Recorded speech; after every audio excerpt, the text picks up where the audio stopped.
This is Life, Body, Business Impact with Fatima. Welcome friends, I am so grateful to have you here. I'm your host, Fatima Ingles, fitness expert, best-selling author, lifestyle entrepreneur, founder of the Life, Body, Business Fit Systems, and co-founder of the amazing Freedom Retreats. My mission is to positively impact 10 million lives, to inspire you to wake up and live from your bucket list of dreams instead of waking up one day with a bucket list of regrets. Get ready to be inspired with weekly episodes and interviews that disrupt your thinking and motivate you to build your best life, body, and business. To change one life is to change many, so come with me now and let's get started with yours.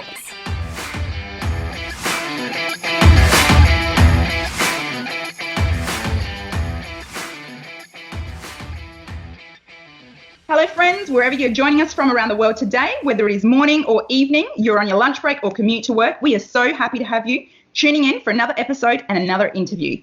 Today, I'm chatting with Connell from the United States. Chris is incredibly passionate about living a life by design. He's a model and an actor, having studied with the New York Conservatory of Dramatic Arts. He's featured in movies, TV shows, commercials, and music videos. Chris writes, produces, has a love of health and fitness, and he also leads a global nutrition organisation. I'm so grateful to have you here with us today, Chris. Welcome to the show. Hey, hello. Oh my gosh, what an introduction. I feel like I should go be the president of some small country somewhere now. You made me sound so beautiful. Thank you so much. I'm happy to be here. Well, so happy to have you here and talk about having the courage to follow your dreams, because that is something that I think is really important to all of our listeners, and it's something that I see you do so well. So why don't you tell us a little bit about your journey as a young person to becoming an actor, because that's a really big dream to have, and young people have these types of dreams, but so often they don't follow those dreams. So how did you go from young Chris to living in LA where you are now and following your passion and dream as an actor? I would be honored to share that. Now, first, I'm going to turn the camera on you, Fatima, because I got to know this. It's been burning in my heart. I got to know this. Am I the first American to be on this podcast? Yes or no? Yes, you are the first American to be on the podcast. Right. That's what I wanted to hear. I'm planting my flag on this on behalf of us Americans. Let it be known I was the first to be the guest. I'm so happy to be here. And for that, I have to play this. Woohoo! I have interviewed someone else who lives in America. That's right. It's happening. I was the first guys to be on this lovely podcast. I'm just playing with you, Fatima. I'm happy to be here. I love it. I have interviewed someone else who's living in America at the moment, but he is Australian and he hasn't been there for long. So you are definitely the first. I will take what I can get. Anyway, let it be known. Thank you so much. I'm thrilled to be here. Okay, my journey.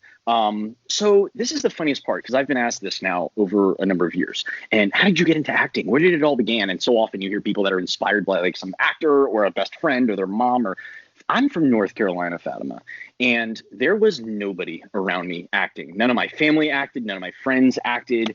I was this lone ranger all by myself, and I, to this day, cannot figure out why in the world did I choose acting. I still can't answer that question for you. I wish I had some beautiful answer for you. Probably around the age of 14 or so, I just think I was like, oh my gosh, it was like a light bulb went out. I was like, that looks really cool. Heck yeah. People get paid to do that. I'm in. Let's go. And I swear, I just think I took it from there. Movies were always inspirational to me. They were more than just entertainment. I think movies often get put in this category of entertainment, and there's so much more to them to me than simply entertainment. I think movies were often my teachers. They were often where I accrued so many of the life lessons that which I still live by today. And I think I just might have been a little off my rocker and took things a step further and thought it was amazing. And it was like, all right, I have to keep doing that. So yeah, that's the short answer. Wow. So obviously North Carolina, like you said, no one there was ever into acting. It sounds like, you had a passion on your heart and you listened to that kind of internal compass. So you talked about lessons from movies and movies being a teacher. Can you share with us a lesson that you have taken in life from movies and from, I guess I think of movies as an art form? Yeah, absolutely. And I think most do, and they certainly are. I just think there's this other side of storytelling that movies provide that's just there. Look, here's the definition of acting, right? It's living truthfully under imaginary circumstances, right? And the key word being truthfully. So these characters, these stories that were being told, they're just real stories by real people. The circumstances are all the same. They're things we can all relate to and grow from. And I think, just even as a child, there were so many wonderful films that I saw and stories and ultimately messages that I just took all the way home with me and never looked back. Something that you were, to answer your question earlier, about, so often people might come up with as a kid, they all say the same thing, right? We all wanted to be an astronaut. We all wanted to be a movie star. We all wanted to be. And then I think reality sets in and life sets in and responsibility and all these things that basically, unfortunately, just push us back into this more conservative mindset where so many people seem to just want to give up on those things. And I just think I was just crazy enough to just never give up. And to this day, I still, it's a huge part of how I like to live my life. And you brought it up so beautifully. I always say I choose to live a life by design. And I think I've given myself permission from even a young age to say yes to these things that so many people end up, unfortunately, telling themselves no to. And I just kept going and never looked back. All right. So what was it that helped you to give yourself permission? Because fear is huge, and we're going to talk a little bit about that, but fear is huge for so many people stepping out of their comfort zone, whether that is to change their body shape or their career or to pursue a particular passion or a business goal. What was it for you that helped you step through that fear? Because as an actor, obviously to pursue that, there's fear, but then with acting, I'm sure you've had to audition over and over and get rejection. And so many people can't handle the rejection. You get knocked down, and then how do you get back up? I'm confident in the man I am. I'm confident in the man that my mom raised me to be. I was blessed to be given those gifts and felt that love from an early age. And I was blessed to come from a supportive family who told me to embrace that side of myself. And I found the courage within myself to overcome any of those objections or doubts that are placed on so many of us by others. And that's the resiliency that formed around me. It's interesting. I oftentimes take that rejection and I convert it into fuel that just makes me want to go further. I'm one of those people who will tell you, tell me what I can't do, because there's nothing that is going to be more motivating to me and to prove you wrong. Right. I live by that. And of course, in the wonderful the wonderful world of acting, which, of course, as you mentioned, is just filled with as much rejection as there is.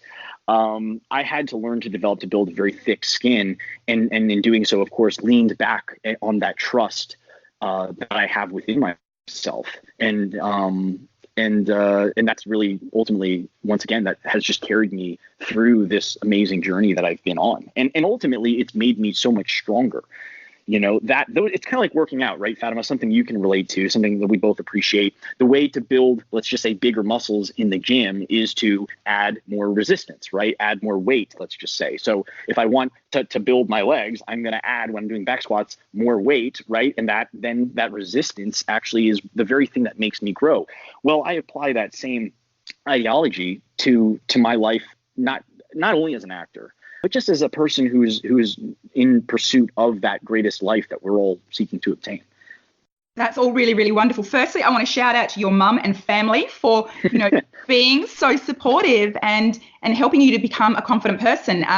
One of my philosophies is, like I say over and over, change one life, change many. And I'm always encouraging adults and parents to look after their physical, mental, and emotional health so that they can become strong, well-rounded individuals that then support children coming up through the system to go out there and be strong, confident, independent people like the way your family has raised you. So big shout out to your mum there, Chris.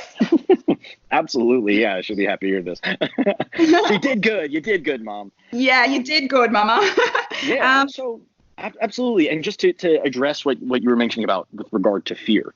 Mm-hmm. Fear was this thing that is I don't believe that any of us are born with fear. I think it's a learned behavior, and I understand it. It's designed, I think, to protect us, and which makes sense, and it has its place in this world. But unfortunately, you cannot allow your life to be governed by it. And as I was mentioning, so many people live in fear disguised as practicality. And it's unfortunate. We box ourselves in and like to play things safe, or so we think. And next thing you know, you catch yourself saying no to so many opportunities. And that's a huge thing for me. It's been a huge part of my message. Certainly in the last couple of years in particular, I think as I'm maturing as a man, I'm looking back and having this appreciation for those who are willing to actually go towards fear rather than run away from it. And what I've also studied and understood is that the more you drive toward fear, the smaller it becomes. And the more you run from it, the bigger it becomes. And so to recognize fear and understand that it's okay to have fear, but it's simply a matter of, well, what do you do with it, right? It's nothing to certainly be embarrassed by. In fact, you should embrace fear, use it. It's simply energy that you can translate into something very powerful. And that's where I've learned to discover some of my greatest strengths were actually simply by recognizing the direction that fear was pointing me and actually going into that direction. It was almost a compass, if you will. The more afraid of something I was, the more I knew I had to go toward it. And embracing that side of myself and embracing those fears, I discovered a much more powerful version of myself. And it's a huge part of my message today to people to certainly embrace that side of themselves. That is so amazing. Everything that you shared there. I had a bunch of questions that I don't even have to ask you now, Chris, because you pretty much answered all of them in relation to I talk too much. No, you don't. Seriously, everything you've just shared, I agree with and completely relate. And I know that everyone out there listening will absolutely relate to this. But when it comes to, I know you've got a team and we'll talk about that soon in your nutrition organization, but how do you counsel them to turn their rejection into fuel? Because for people who are facing their fears and starting to put one foot in front of the other, and you say that it gets easier as we keep facing that fear. When people are wanting to take that first step and they're just so scared, they're almost paralyzed by taking that first step, and they're just so scared they don't want to do it. I mean, they do, but the fear is overcoming them. How do you counsel your team, and what tips do you give them to put one foot in front of the other? Because it does get easier when we start doing it and we get momentum, but how do you start? Isn't that the greatest question? And think about how many lives we could change by answering it appropriately. I'm going to do my best job here. So first things first, oftentimes, right, fear is this thing that's built inside of us. It's like a survival trait. Well, guess what? The good news is, people, most of the things that we're completely afraid of, if we were to do, we're definitely not going to die. So I can jokingly say that it's always a friendly reminder to yourself or to others to just simply say, what is the worst that's going to happen? Right? What's the worst thing that could possibly happen right now if I took this first step toward that thing which scares me and it didn't go according to plan? What is the worst that could happen? And oftentimes it's really laughable. It simply is just that. And to remind yourself of that in those moments, it totally deflates any of the tension or pressure of the moment, and then you can just crack a smile and take that step. And secondly, when you do take that step, that first step, you quickly realize after you've done it, oh my gosh, that really wasn't that bad, right? Fear is often something that lives within our minds. And we tend to take that fear, and anything that we've put focused on expands, right? So what happens is you have something, it might be trivial, and then suddenly you think about it, and all you think about it more. Next thing you know, you're getting yourself all worked up and your adrenaline's running. And then you realize, oh my gosh, how silly is this? This is definitely not a situation that I should be freaking out over. So take that first step. And once you do, it is all downhill from there. A little analogy. I took an old ex-girlfriend on a very surprise trip, and we were to go skydiving. Oh my gosh, right? No wonder she's my ex-girlfriend. So she's like, and we're done. So I took her on a surprise trip skydiving. We were freaking out the entire time, sweating bullets, putting on the vest, the parachute, right? You're getting in the plane, the engine turns on, you're going up, you're starting to see the ground disappear from below you. All of a sudden, the door opens. And for anybody who's been skydiving, you know what I'm talking about. The door opens, and all of a sudden, wind and noise just rushes in this plane, and your hair is blowing everywhere, and you're freaking out. You can barely hear anything. And all of a sudden, you're next to jump, right? And you grab the handles on the side of the plane, and suddenly there's that quick moment where you look down outside and you just freak out. Your heart is racing. Oh my gosh. I feel so bad for my instructor who was with me. I hope I tipped him well. And it's that moment where you immediately regret everything. You're like, what was I doing? What was I thinking? This is crazy. I'm insane. My girlfriend's going to totally leave me after this. This is, oh my God, I'm going to die. I could die. And you're freaking out. And then guess what? We jumped. And it was the most beautiful experience I have ever lived in my life. It was quiet. It was pristine. It was peaceful. It was calming. It was enjoyable. It was lovely, right? So all that fear that I had, that I worked myself up to, right? It was all in my head. It really was. It was something that I created in my own mind. And just as you said, when we took that first step and just did it, all that negative energy just dissipated.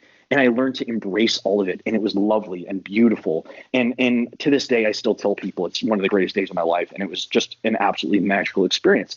But I would not have that experience, Fatima, if I had so much fear in me, or I backed out, or I was too afraid just to do it. But just by doing that, right, by putting myself in those conditions and going towards that fear, I learned to come out of it just a more awakened person, who to this day just absolutely cherishes that moment and all the others that I've followed. There's so much gold in all of that. I can completely relate in relation to the skydiving. I did something similar for my husband some years ago, and it was definitely a surprise. He'd done it before, I hadn't, so pretty much I was the one freaking out. But it is absolutely beautiful, and it's just pushing through that terror barrier that we all seem to have. And when you do, you just feel so empowered once you have actually pushed through. And we can apply this same ideology to any aspects of our lives, whether it's business, whether it's relationships, whether it's setting goals for yourself. 100%. You know, it's one of those things. It's the same setup. And here's what I'm discovering, and I certainly don't know everything just yet here, but sometimes I think I do.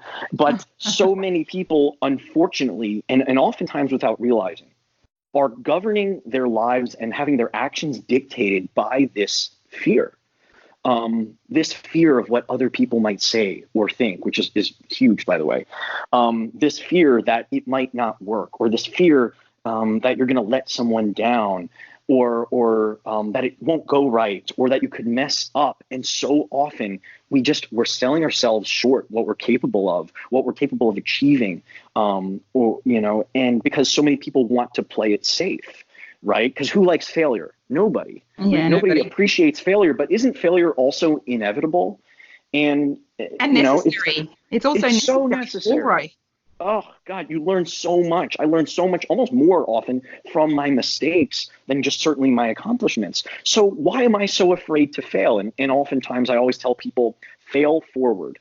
You must be comfortable with failure, embrace it, talk about it. That's a huge part of my story, and I'm always happy to share failures.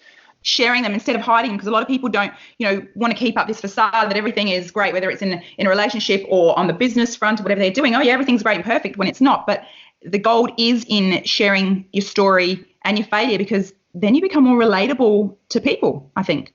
100%. And unfortunately, Fatima, we see this all too often appearing in social media. And I'm not going to get on a big social media conversation here with you, but, we see a lot of people, everybody wants to, stand in front of the lime green Lamborghini and tell you how much money they make and talk about how influential they are and this and that. And everybody's got, photoshopped images, and everybody's, trying to have this surface perfection. And we're not embracing and talking about, the other side of life enough, in my opinion. I think we're all still just trying to live up to this idea of what it looks like and feels like to be quote unquote successful. And just to embrace the reality of ourselves and the mistakes. And I think there's so many untold messages that we could be embracing and rallying around. But, oftentimes people are afraid to share those stories. They are so afraid of all the, judgment or perceived judgment. And again, that's just coming from a place of fear. You mentioned earlier that one of the tools I guess you use is asking yourself, what is the worst that can happen? I think that is incredibly powerful for people to note. I have also over the years asked myself that question when facing fear, like paralyzing fear. I've just gone, what's the worst that can happen? Can I live with the worst that can happen? Yes. And then all of a sudden it changes your perspective. And yeah, you put everything into perspective and just go, yep, great, I can do this, because the worst that can happen is A, B, C, and I'll survive that. Literally, you're not going to die. Oh, it's a beautiful topic. And I've also shared my thoughts on perspective. It's everything. Everything is about perspective, right? Life is short. The world is small. we're just a little dot floating in space, like at the end of the day, when you really think about it, it's kind of like, what's this moment in time, this decision that I may or may not make, or what I might do, what's going to change on this earth? If, it's kind of laughable sometimes when you think about how putting into perspective where we are in this universe, and it, often laughable, but it's important, and okay to recognize it. Yeah. Yeah, look, I think it's a life-changing question. What's the worst that can happen? It may seem like one little question, but the fact that it does change your perspective, and you just went a little bit deeper with perspective in terms of like we're just this little dot in this big, huge universe, it really helps to reframe things so that people can just step out in faith. And speaking of faith, I know that you are quite a spiritual person. So what part has faith played in not just facing your fears, but you having the courage to pursue your dreams, the acting and building this amazing nutrition organization that you have gone on to build? Yes. So faith, it is, it's everything. And I think when people think of faith, they go straight into, biblical faith, right? I think we all, in our mind, we hear the word faith and all of a sudden church bells are chiming in the back of our heads. Mm-hmm. Faith is this powerful force that I believe lives within us. And I think some people have more faith than others. And it might be a faith in the exterior world, or hopefully the idea is that they have a faith within themselves, right? And this comes back to courage and confidence and bravery. And those are the very things that allow us to get through some of those sticking points and say yes to many circumstances. So you just brought up my nutrition organization. That's exactly right. Life by design. Well, let's talk about that, right? I always say I want to live a life by design. I do not want to live like any other person. I want ultimate freedom in its truest sense. And that does not just mean financial freedom. That means time freedom, lifestyle freedom. I want to live each day by design. And in doing so, when you're an actor, right? So often you come out here, not everybody's making big money right off as an actor. In fact, most certainly aren't. You always hear the term struggling actor, right? And the cliche thing is that every actor, certainly here in Los Angeles, we're all bartenders and servers and live paycheck to paycheck. And we're, and the sad truth is just that. That's the truth. It's so many, I think actors kind of default to this idea that they're supposed to be suffering and that makes them artistic. And this is the only option. Well, yes, I did live those days, and in my earlier time spent here in Los Angeles when I first moved out, I was, struggling. I was trying to find that freedom. I was having a hard time acting because I was so busy just trying to pay the bills and be a responsible adult. And I got caught up in it for a short period of time. And that was a darker period for me because I knew that I wasn't living my truth. I was over here bartending, and instead I knew that I had a greater purpose, right? So one day I was introduced by one of the most beautiful people in my life and one of my greatest friends to this opportunity to help people get healthy through nutrition. Now, I had actually at this point been a personal trainer for about 6 years, so I always had an appreciation for health and wellness and fitness. But nutrition, okay, what was this thing? And I was learning very quickly here by sharing this opportunity to connect people to advanced nutrition systems based on different goals, whether it be performance-based or healthy aging or weight wellness, anything. I knew that I could help a lot more people by sharing this gift, this experience for what this nutrition did, which was out of this world crazy. So I started sharing with several of my friends and partnered and linked arms with them. And next thing you know, we started to form this team. And next thing you know, fast forward 2 years later, I'm honored to share with you that we've created Team New Awakening. I'm actually the founder of it. And it's the title says it all. People had a new awakening when we were introducing them to this great opportunity. And in helping people get healthy and sharing the nutrition, they in turn could create financial freedom for themselves and ultimately residual income and start to live a life by design, helping greater levels of people and doing it certainly from the freedom of their own home or really anywhere in the world they choose. Now, when I did all this, I created an opportunity to build wealth on my own terms. I didn't have to show up somewhere or be somewhere specifically and clock in or clock out or be limited by the potential of what I could earn. And in doing so, not only am I helping change people's lives physically, but certainly I can partner with them in changing their own lives financially. And in doing so, now I truly do have this life by design. And that's what allows me to live out my greater purpose as an actor. I now have ultimate time and financial freedom. It's the most beautiful gift I've ever been blessed with. And of course, my opportunity to link arms with other good people and sharing that experience is now a huge part of my message and certainly my calling for what I do. I absolutely love that. I love your passion for helping people, which is something that really stood out when you were just talking about that, passion for helping people to, while you're on your own journey of creating your life by design, teaching, guiding, and helping other people to be able to create their own life by design while getting fit and healthy, which obviously affects someone's longevity. So congratulations on all of that. And thank you for sharing about being a personal trainer. You were quite a successful personal trainer for quite some time, weren't you, Chris? Yeah, which, by the way, I usually now say regretfully, funny enough. I was actually too good, and that became a problem. I had about 8 or 9 clients a day, 6 days a week. And let me just say, being a trainer is an awesome experience, and there's nothing better than working with good people and helping them get to the next level in their own health goals. But that's taxing on anybody. That's a physically demanding and mentally demanding job, career, I should say. And it's a wonderful one at that. It really is. But, I knew that was something that was going to remain a stepping stone for me.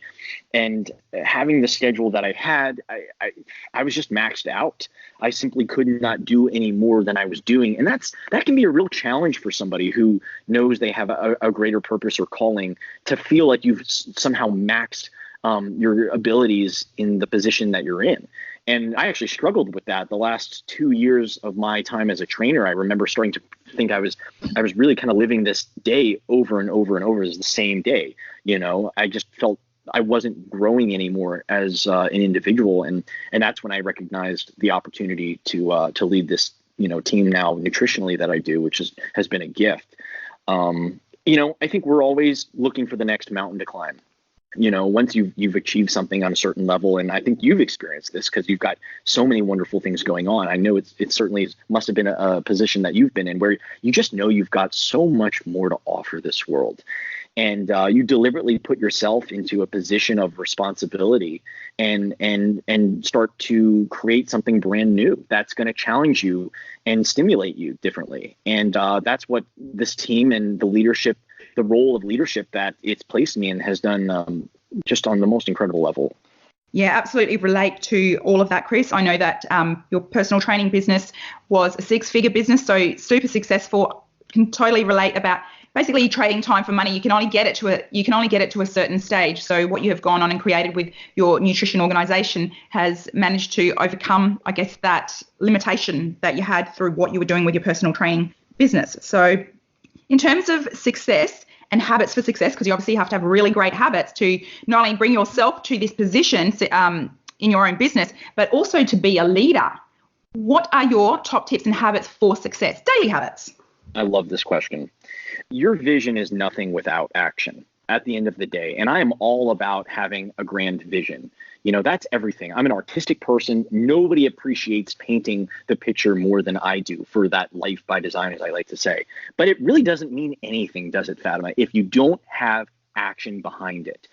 And I think maybe this is just the old actor side of me, but I've worked and unfortunately worked with so many people so often especially in the earlier days, that would say one thing and just simply not do it.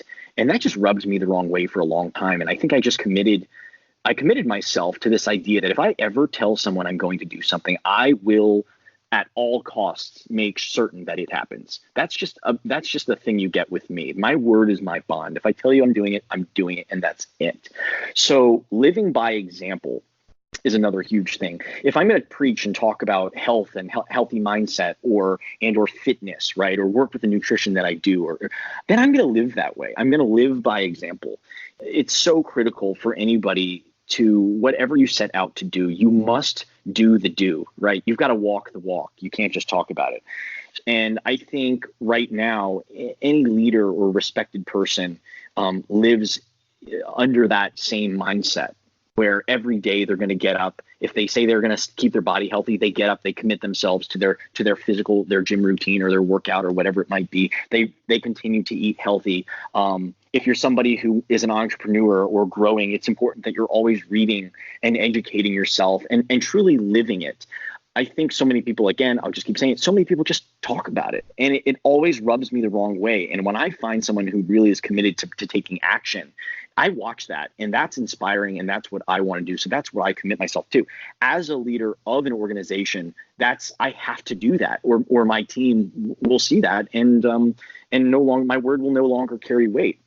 So doing the do and committing toward action, not just visions, is absolutely imperative. That's a huge part of my routine, my daily routine. My actions must be doing the talking for me.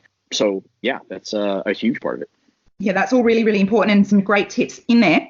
When you spoke about educating and reading, what is one book that you recommend everybody has to read, whether they are an entrepreneur or not, whether they're just wanting to grow or make changes in their life? What is like your number one go-to, everyone should read it book? There's a beautifully little book. It's a small book. It's an easy read. It's called The War of Art, right? So think of the art of war, but the opposite, right? The War of Art. And when I read this book, I had a huge shift in my mindset. And what this book in a nutshell was describing is that so many people, and this is kind of going back to our earlier part of the conversation, so many people almost self-sabotage when they have an idea, particularly in the artistic or entrepreneurial world, where you're basically responsible in this case for your own success, right? You're not just being told what to do, but for certainly those creatives or entrepreneurial spirits, they often self-sabotage themselves by creating reasons, subconsciously often, that hinder them from even being able to execute oftentimes the most simplest of tasks. That is the very things that they need to do to obtain their goals. So let's just say, for example, you were a writer, right? You go to the store, you get your favorite pens, you can go set up a desk beautifully, you can get everything picture perfect and looking great, and you've got your laptop all set up, and you sit down and then you stare at your computer, and all of a sudden you think, oh, well, I don't know if I can do this right now. Maybe I need to go get like a snack from the refrigerator or something. And then you come back to your sit down again, and you look at your laptop and you think, okay, maybe I really should go walk the dog right now. Yeah, he needs to get walked right now. And what happens is, it's a goofy example, but so often people have, once again, this vision for what they want. And when it comes time to take action, they self-sabotage themselves. It's almost like this fear of success, if you will. And it's fascinating to me because when I read this book, I said, oh my goodness, I am guilty as charged. I have been there. I have done this. When there's those tasks, Fatima, that those things that you almost feel like you keep putting off and you keep putting off. And whenever it comes up on your to-do list and you see it as the next thing in line, you tend to find yourself finding another excuse to go take care of something else, or maybe now I need to go clean my closet right now, actually, or 100%. I couldn't possibly get that done today. I just don't have enough time. I'm guilty of that too. Isn't it fascinating? We do this. It's almost right. And so again, wonderful that you've got a vision. I'm all about vision. I love talking about it. It's great. But if you do not pair it with action, you have nothing. And I've really embraced the word action this year. This is just the year of action for me. And I've come to really, it's this kind of yin yang, right? You can't have vision with action, and you can't have action without vision. It's kind of, they're kind of the yin and yang of one another. But I love that word action. And I find that I have a lot more respect for people who are taking action than who simply are talking vision. Yeah. 100%. Anyway, that's a great book, and that's what it's all about. And it was fascinating. I'm going to get that book because everything you said, I've also been guilty of that. I still, now have my list and go, I'd rather do this other task first when I know that I really need to do. Mm-hmm. The tasks that you are avoiding are generally the ones that are going to have the most power and create the most momentum and change for you. So it's really just, creating new habits. And change isn't easy. People talk about making changes in life, and change is easy. I don't believe change is easy. The decision is easy to say, yeah, I'm going to change, but the follow-up, the action that you were talking about, the change is the vision, the action, that takes hard work, especially when we've got old patterns of behavior. Exactly. Yeah, exactly. That's the meat and potatoes, if you will, of how you get things done. You do it through action. And again, kind of circling back to our earlier topic of fear and how sometimes we're governed by that. Well, it's often that fear does play a role that inhibits people to take action, right? It's dictating sometimes in bigger ways than not, but it's this fear that often holds us back. Anyway, I can just talk about that stuff. That's right, it does. But getting into action often counters the effects of the fear. Once you start getting into action, the effect of the fear, that paralyzing effect, seems to dissipate. You just can't have, faith and fear living in the same place. So another way to overcome fear is actually just get into action. So isn't that fascinating? Yeah, some really, really great stuff in there. I have another question for you in relation to pursuing your goals. Did you ever feel like giving up? Like, you spoke about a dark time a little bit earlier in the interview, and did you ever think that you would, even have the thought cross your mind of giving up, that it was just too hard? And if you did, what did you say to yourself not to give up? Okay. First of all, you're like the best. you ask the best questions. I absolutely love this question. If you want to know the God's honest truth, the answer is no. I've never thought of giving up. And I think this is the crazy part of me, that maybe there's definitely probably a loose screw for sure with me, but that also might be where some of my strength actually comes from. No, I've never thought about giving up. And here's why, I think. Because I have placed myself in a position where I cannot fail. I never created an out for myself. Sometimes, particularly those who are in the artistic world, certainly. And again, the entrepreneurial world, just the same, right? We've got that backup career or thought, or it's kind of like we try to create this security blanket, right? So oftentimes, let's just say there's an actor who wants to be an actor, but they end up going to business school just in case the acting doesn't work out, right? So what happens is they fall back on that security blanket all too often. They almost give themselves an out. And I just simply never did that. I never allowed for it. Failure was never an option for me. And it's because of that, it's simply that. It's just not an option. So if there was ever an issue or an obstacle or a problem, I had no other choice but to figure it out. That was certainly been the case for my life as an actor. And then even as I created my business with Team New Awakening and our nutrition and what it's been, I didn't have a backup plan. I didn't go to school for business. I went to school for acting in New York City. That's what I know. That's what I have. And so if this doesn't work, that's it, So it has to work. Love that. And guess what? So it does. So I don't have plan Bs, because I make sure my plan A's go through. That is really, really powerful, Chris, like super powerful, because I'd say majority of people do have a backup plan, which comes. Why is that? Fear. Because they're living in what? Fear. Absolute fear. You see what I'm saying? What if we all really just committed to that first plan? What if we didn't give up on it? What if we saw it through, had the courage, leaned into a knowing of what we're capable of? Imagine what this world could be like. Just think about it. Exciting. So exciting what it could be if people did step out more in faith. Hence why, we've talked about having the courage today to follow your passions and your purpose and your dreams. I think it's been absolutely incredibly powerful. It's, you burnt the boats. You made sure you didn't have boats to get off the islands, like Tony Robbins always talks. Oh, yeah. And burn the boat so you can't get off the island. So there is no other choice but to survive. Exactly. I don't have plan Bs. No. And I think, again, credit to your family and your mum and your upbringing. Part of it is you are so aligned with your purpose and have such confidence in yourself that so many people have to break down these old limitations and limiting beliefs and programming in their mind, where you have come in, really strong from a young age. Hence, everyone, get out there and take care of yourselves physically, mentally, emotionally, so you bring up children who are strong and aligned and empowered, like Chris, who obviously isn't a child now, but it's so amazing. A powerful man. Yes, and shout out to all the wonderful, not only parents, but the people who have filled those shoes and been those leaders into those people, to particularly younger people who are still coming into their own or developing, or really at any age. But for anyone who holds those responsibilities, know and understand how powerful that is. I certainly know I would not be who I am today if it wasn't for the love that I've received and encouragement. My mom never told me no. When I said I wanted to be an actor, right? So many other quote unquote more conservative or logical parents would have said, well, I'm not going to pay a lot of money for you to go to school in New York City and do this acting thing, but I will pay if you go get a degree at a university or college, and that I'm willing to do, right? And so even at that moment in our lives, sometimes, in fact, our parents or the people who are guiding us during those moments at our younger ages, they're the ones who are already mirroring their limiting beliefs on us. Or on that child, right? And it's the parents' limiting beliefs that are already, you're teaching your child at this point that not everybody succeeds, and that success is to be feared of or frowned upon, or I should say failure is to be frowned on.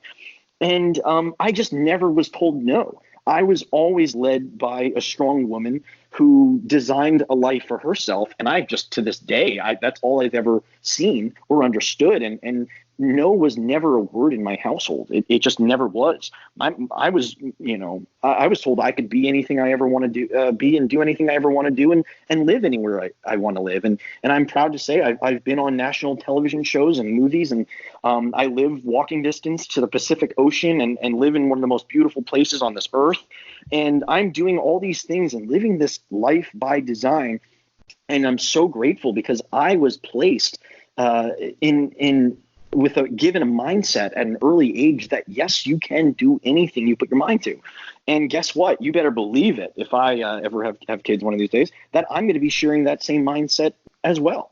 Yeah, that's really beautiful. And it's an absolute beautiful gift that you were given as a child. Again, why I keep harping on about adults working on themselves, because we start changing our paradigms and our limitations, it absolutely affects the next generation and the generation after that we're bringing into this world. So one of the, you mentioned failing being a good thing. Craig Carr, who I interviewed in episode 12, he talks about, he's a very successful person, Craig and Marcia Carr. They're a beautiful married couple, been together for over 30 years. And they talk a lot about failing fast. Get out there and make your mistakes, but fast. The quicker you do it, the quicker you work out what your next step is. So some really, really great information there. I listened to that podcast and I thought they were wonderful and had a great share with all. Absolutely. They are an absolutely beautiful couple, like very successful in business, in partnership, and in life, in marriage. I mean, these days, not too many marriages end up lasting that long. So I absolutely adore them. Definitely relationship goals, yes. One last thing I want you to share with us, and that is in relation to sacrifices, because to anything worth having takes hard work and sacrifice. So one of my mentors says, you can have it all, you just can't have it all at the same time. And that's JT Fox. You can have everything, you just can't have it all at the same time. So if you're pursuing a particular business goal or something in the arena of fitness or competing, you've got to make sacrifices. What sacrifices have you made in order to create this life by design? Another beautiful question, and something I love everything we're talking about here, because it's just everything I've wanted to share. I have sacrificed a tremendous amount on so many levels to have this. To be perfectly honest, I talk about fear as if I don't carry it. That's not the case. I certainly have fear. I've certainly felt fear. I have felt like I was failing many times for many years, certainly, especially when I was I particularly had moved to New York City at the age of 17 from a more comfortable lifestyle in North Carolina. It was a whole new world in one of the largest cities in the world and one of the most competitive towns in the world. And trust me, that city will remind you how small you are sometimes. And there is plenty of fear and failure to go around. And I experienced all of it. I've had those moments where you really doubt yourself.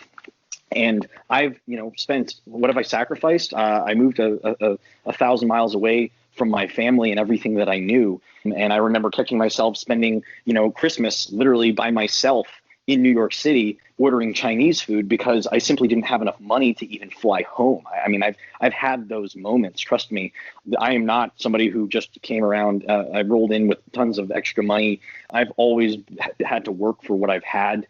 And I've had those earlier days in particular, those times where, I remember sitting there in a very small, very dirty, tiny apartment in New York City and just asking myself, like, is this worth it? Living outside my comfort zone. And that was not just a one-time experience. This oftentimes went on for years in one way or another. Now, it was a beautiful experience at the same time, and I don't regret a moment of it, but trust me, I have spent some really challenging times questioning everything I was doing. And that alone, there is a lot of sacrifice when you ask anyone to pick themselves up and move away from everything they love and understand. So there is certainly that element of it, of course. Now, other things, that I've sacrificed is, let's just be honest with ourselves, especially as an actor. I didn't have this lifestyle in this where I had security. I spent a huge portion of my career wondering if I ever would be able to obtain some of the things that I now have, or ever wonder if I could ever afford to buy a home or even have a family. You have to be willing to put it all on the line and sacrifice to have those things in so many cases. I've sacrificed higher paying job opportunities at times because I knew that I had to still pay, I had to pursue this life that was a bit different. And I had to say no to what appeared to be in those moments very intriguing opportunities or certainly intriguing people in my life, because I knew what my path was and I knew that I had to remain on that path. So there is just those elements of sacrifice. It's a beautiful word.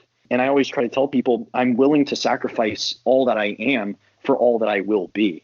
And that's just what it comes down to, I think, for anybody who is daring to live differently. And I think you've experienced that on your own on one level or another. We've all had to make those tough decisions or those sacrifices or be away from the ones that we love because we knew that there was something greater in us. There was a fire burning that we had to continue to stoke. And I'm just blessed to be able to lean on my faith, to lean on the trust that I have within myself. And if you just keep going and you don't give up, here's the beautiful part of the story is good things do happen. Opportunities arise. And the harder you work, the luckier you get. And guess what? If you're willing to work hard, things happen, and they do. And it does get better. And it does start to pay off. And looking back, thank God that I had that trust in myself and that I made those sacrifices. That was just absolute gold in there. So I was going to ask you for a closing message, but I don't think it's any better than what you just shared there. And I think absolutely there is beauty in pain. So while you're in those moments on your own, eating Chinese without family around in this big city of New York at Christmas time, you still can see that there was beauty in that pain and that sacrifice that you were making for your purpose. And I find it very interesting that you said, you had to say no to some higher paying opportunities at the time. So at the time it might have seemed better, but for the big picture, it wasn't what you're about. You were so focused and clear on what it was that you wanted. And I really want people to take note of that, because I too have been offered opportunities and sometimes considered them and sometimes even said yes to things that I should have said no to, because I thought, it's an opportunity. It's great, or it's coming from this person. Well, I should say yes. But I had to teach myself to say, like I did yesterday, thank you for the opportunity. And it's a great opportunity, but I can't give it the time and attention that it deserves because it isn't my number one passion. And that is not doing a service to yourself, myself, or the opportunity. So thank you. But on this occasion, no thank you. So absolutely. Know when to say no. And it's a very brave move for anyone to do that. But, listen, I don't know about you, but I have to live in my truth. And if, these opportunities they don't provide that, then I have to remain on the course that I've set for myself. 100%, Chris. Now, where can people go and follow you? I'm going to pop the links down in the show notes and some links to some videos, but where can people go and follow and connect with you? Oh, please, yes. I would absolutely love to meet great people. So anybody who's listening to you is going to be wonderful people. Of course, Instagram, a great way to communicate. My handle is at Chris, CHRISW, Connell, which is CONNELL. And that's also where you can find me on Facebook as well. I actually have a website for myself as an actor, which is www.Chris, CHRISW, Connell, which is CONNELL.com. So I would absolutely love to meet other great people, entrepreneurs, people in the arts, just good people who've got a story to share or want to connect. It would be a true honor. People, go follow Chris. He's got so many nuggets of wisdom. He's so inspirational. And I really hope that you have taken so much out of this interview, because I know personally I have, and I've thoroughly enjoyed doing this interview with Chris. So have a wonderful day, everyone. Thanks, Chris. It's been a great pleasure, Fatima. Thank you. You've done such a wonderful job with the show. It's so inspirational, and I know there's so much value that people take away daily from what you're doing.